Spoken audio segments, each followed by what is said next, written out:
Hello, and welcome to 5-Minute Math. Today we are looking at the 7th grade concept of net worth. This is standard 7.13c in the great state of Texas, and we are using item number 29 of the 2018 released STAAR test. If you have not done so already, please go ahead and take a moment to pause the video, work this problem out on your own, unpause it, and we will look at our answers together. So we have a table here that shows Peter's net worth statement. So we've got assets shown as positive numbers, so we can label those right here. So assets are things that you have that give you value. So Peter's got $900 in the checking account. Peter has a car, current value of $16,900. That's going to give him value. And he's got investments, so could be mutual funds, could be stock market, could be CDs.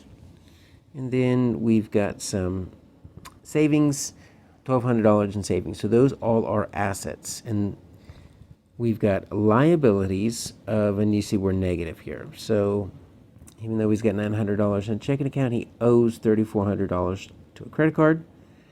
And student loans. So look, that student loan is negative $16,300. That's almost the value of the car. So really those two almost, but not quite, cancel themselves out.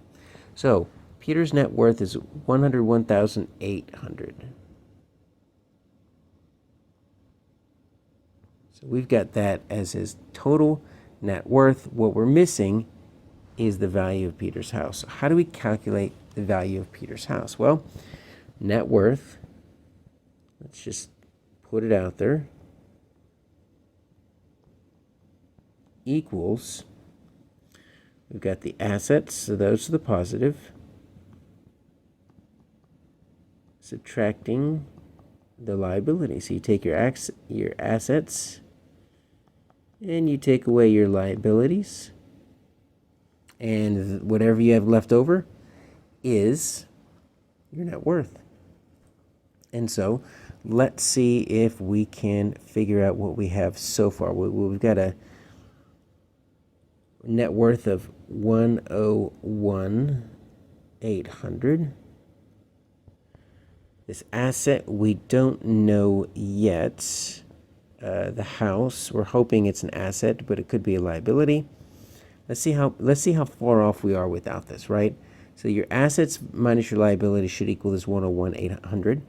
Let's just add up our assets real quick. So we've got checking account 900.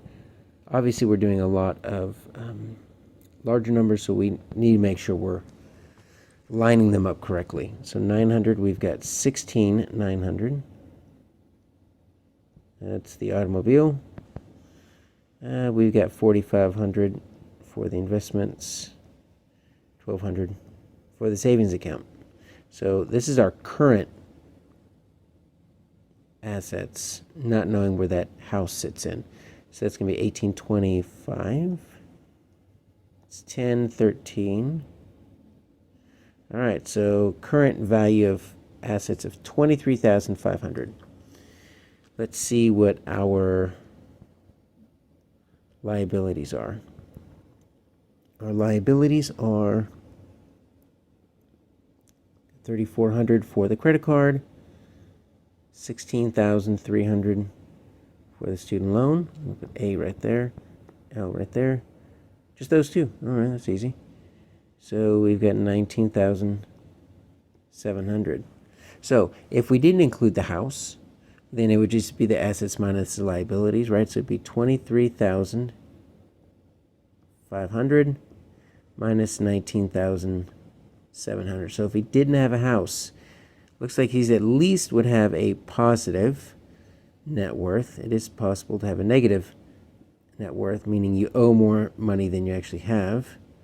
And that's going to be 3. So look, his net worth right now is $3,800. Well, we need to get up to 101,800. So we just calculate how far away we are and take a look at that. $98,000. And that is the value of his house, C.